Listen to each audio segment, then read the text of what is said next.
Hey everyone, today we're going to be talking about a First Then board.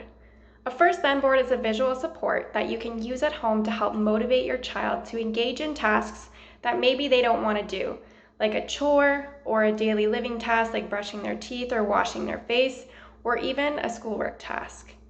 This is a commonly used visual in the school system, but it can also be used at home, and it looks like this.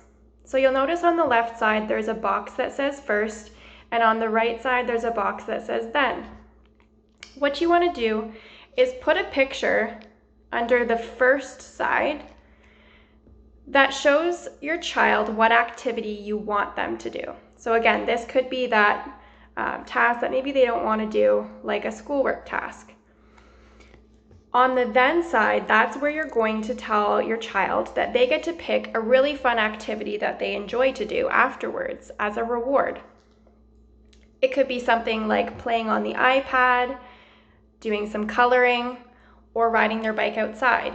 Or it could be time with a favorite toy like Barbies or car ramp.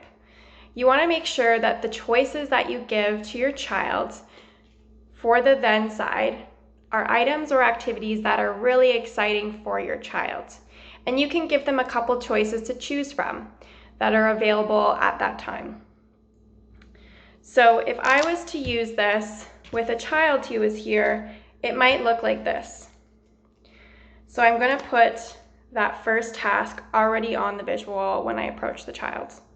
So I could say, hey Sarah, you have to do some schoolwork, but then you get to do a really fun activity. Did you want to do some coloring? Did you want the iPad? Or did you want to ride your bike?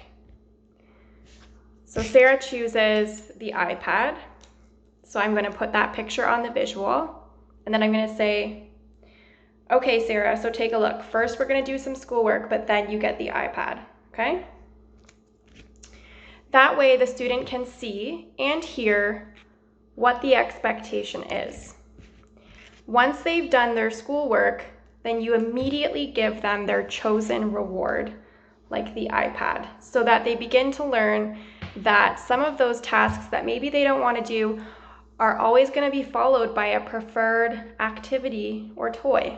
And therefore, in the future, they might be more motivated to engage in that first task when they know it's followed quickly by something that they really like. If your student is unable to tell you, if your child's unable to tell you what activity or toy that they want, you can always hold up the actual items and see which item your child points to or reaches towards. And that can be a way that they tell you which item that they choose.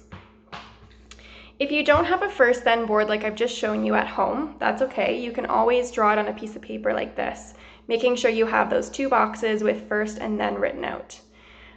You can always write their choices or activities on a sticky note so that you can reuse them multiple times, or you could use something like a whiteboard as well that you can erase and redraw for each task. I hope you learned how to use a First Then board today, and I hope that you'll give it a try at home. Thanks.